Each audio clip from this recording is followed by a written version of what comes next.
जय श्री कृष्णा। मैं आचार्य ज्योति स्वागत करती हूँ आप सभी का वैदिक एस्ट्रो केंद्र में। दर्शकों, आज हम बात करने जा रहे हैं प्रेम राशि फल के बारे में, यानी लव राशि फल, और बात करेंगे जून महीने की और शुरुआत करेंगे मेष राशि से। मेष राशि के लिए ग्रहों की स्थिति क्या होगी और उसका प्रभाव आपके प्रेम जीवन पर किस प्रकार से पड़ेगा उसको हम समझेंगे। लेकिन देखिए, मेष राशि के लिए पहले समझना जरूरी है कि वो होते कैसे हैं। देखिए, मेष राशि वाले जो जातक होते हैं, जब किसी से प्यार करते हैं तो पूरी समर्पण के साथ करते हैं, बिना शर्त के। वो इंसान होते हैं जो सबसे पहले कदम उठाता है, सबसे पहले दिल लगाता है, और शायद इसलिए सबसे ज्यादा तकलीफ भी आपके हिस्से ही आती है। आपने कभी ना कभी ये जरूर फील किया होगा कि आप जब जितना उस रिलेशनशिप में दे रहे हैं, जितने एफर्ट्स उस रिलेशनशिप में लगा रहे हैं, उतना आपको रेसिप्रोकेट नहीं हो रहा है, उतना आप सामने वाले की तरफ से रिएक्शन या उतने एफर्ट्स नहीं आ रहे हैं। आप जितनी तेजी से किसी की तरफ भागते हैं वो उतनी ही दूर लगने लगता है। यह आपकी कमजोरी नहीं है, यह आपकी आत्मा की गहराई है। और जून 2026 इस गहराई को एक नई दिशा देने आया है, क्योंकि इस महीने आपके चतुर्थ भाव में उच्च के गुरु बैठे हैं और शुक्र भी फिर उसमें ट्रांजिट करेंगे और आपके लग्न में खुद मंगल विराजमान है। देखिए दर्शकों, मेष राशि जून 2026 आपके प्रेम जीवन में एक ऐसा मोड़ लेकर आया है जो या तो सब कुछ बदल देगा या जो था उसे और मजबूत कर देगा। जो लोग किसी से प्रेम करते हैं, अगर हम उनकी बात करें तो मन में भावनाएं हैं लेकिन वो कह नहीं पाए हैं, तो उनके लिए सबसे पहले हम समझते हैं ग्रहों की स्थिति का परिणाम। देखिए, आप जानते हैं वो फीलिंग जब दिल में कुछ होता है और शब्दों में वो नहीं आ पाता। जब सामने वाला बात करता है आप बस मुस्कुरा देते हैं, लेकिन भीतर से एक पूरी दुनिया हिल रही होती है। तो मेष राशि के जातकों के लिए 8 जून से पहले शुक्र आपके तीसरे भाव में है। यह भाव है साहस का, संवाद का। यह प्लैनेटरी पोजीशन आपको एक विंडो दे रही है। 1 से 8 जून के बीच यह वो फेज है जब आपके शब्दों में एक मैग्नेटिक क्वालिटी होगी।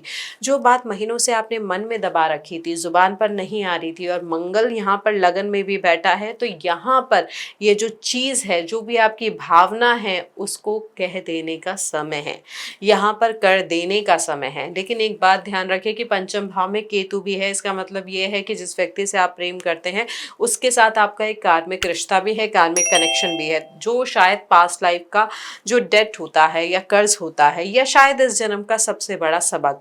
इसलिए कन्फेशन से पहले ये जरूर देखें क्या वो रिश्ता आपको आगे लेकर जा रहा है या पीछे की ओर खींच रहा है। अगर जवाब आगे है तो 8 जून से पहले बोल दीजिए। अब उन जातकों की बात करें जो अकेले हैं और एक नया रिश्ता चाहते हैं, यानी हमारे सिंगल जातक जो हैं, तो उनके लिए इस महीने सबसे बड़ी प्लैनेटरी इवेंट यह है कि शुक्र 8 जून के बाद आपके चतुर्थ भाव कर्क राशि में प्रवेश करेंगे और वहां पर उच्च के गुरु पहले ही बैठे हैं। देखिए, चौथा भाव क्या होता है? आपके घर का, आपके दिल का, आपकी इमोशनल फाउंडेशन का। जब शुक्र और उच्च के गुरु एक साथ यहाँ बैठते हैं तो प्रेम की शुरुआत किसी फैंसी पार्टी या डेट ऐप से नहीं होती। यह होती है किसी घरेलू माहौल में, किसी परिचित के जरिए, किसी ऐसी जगह जहां आप सुरक्षित फील करते हैं। 8 जून के बाद कोई ऐसा आपको मिल सकता है जो शांत है, जो स्टेबल है, जो आपकी उस बेचैनी को थाम सकता है जो आप हमेशा अंदर रखते हैं। पॉसिबिलिटी ये भी है कि जून के दूसरे पखवाड़े में, खास तौर पे 18 जून के बाद जब गुरु पुष्य में आ जाएंगे, एक मुलाकात ऐसी हो जो लॉन्ग टर्म पोटेंशियल रखती हो।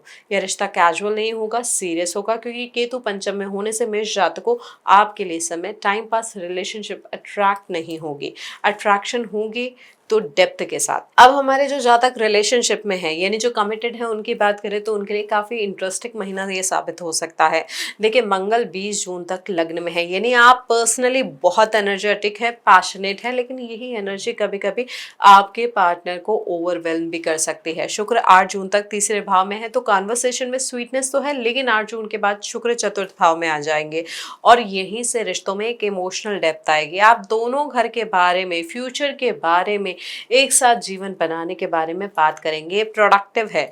20 जून के बाद मंगल दूसरे भाव वृषभ में आ जाएंगे। यहाँ पारिवारिक मामलों में थोड़ा टेंशन आ सकता है, पैसे या फैमिली एक्सपेक्टेशन को लेकर डिसएग्रीमेंट भी हो सकता है आप दोनों के बीच में। इसे हैंडल करने का तरीका यह है कि इस फेज में रिएक्ट मत करिए, रिस्पॉन्ड करिए। शुक्र और गुरु दोनों चतुर्थ में है, इसलिए इमोशनल अंडरस्टैंडिंग मजबूत रहेगी। बस भाषा, वाणी शार्प जो उसमें शार्पनेस है उसको थोड़ा सा कंट्रोल करे, वो शार्प नहीं होनी चाहिए। इंटीमेसी और इमोशनल कनेक्शन दोनों 8 से 22 जून के बीच अपने बेस्ट पर होंगे। अब हमारे जो वैवाहिक जातक है उनकी बात करें तो जून 2026 एक विजिबली पॉजिटिव मंथ है। उच्च का गुरु चतुर्थ भाव में, वैदिक ज्योतिष में इसे वैवाहिक जीवन के लिए बहुत शुभ कॉम्बिनेशन माना जाता है। चतुर्थ भाव सुख का भाव है, घर परिवार का भाव है, और जब उच्च की गुरु यहाँ आते हैं तो पति पत्नी के बीच में एक म्यूचुअल रिस्पेक्ट और अंडरस्टैंडिंग की लेयर बनती है जो नॉर्मली नहीं होती है। इस महीने कोई बड़ा जॉइंट डिसीजन आने की संभावना है, घर से रिलेटेड, प्रॉपर्टी से रिलेटेड या फैमिली प्लानिंग से रिलेटेड। यह डिसीजन लेने का सही समय है। बुध 22 जून के बाद चतुर्थ में आएंगे, लेकिन 29 जून को वक्री हो जाएंगे, इसलिए कोई भी बड़ा डॉक्यूमेंट या कोई भी एग्रीमेंट फाइनलाइज करने से पहले 2 बार सोचें। और कम्युनिकेशन में भी सावधानी रखें, क्योंकि यहाँ पर देखिए मंगल भी आपको वाणी दोष दे रहा है, तो जो बात आप कहना चाह रहे हैं उसे एक बार मन में तोलें और फिर बोलें।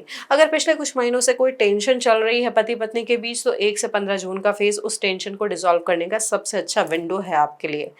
अब एक सेंसिटिव टॉपिक पे बात करते हैं, लेकिन वो ज़रूरी भी है, क्योंकि जिनका ब्रेकअप हुआ है या जिनके सीक्रेट अफेयर्स हैं, देखिए मेष जात को अगर किसी रिश्ते में दरार आने के संकेत हैं तो देखिए द्वादश भाव में शनि बैठा है। ये सेपरेशन का नहीं, आइसोलेशन का ग्रह है।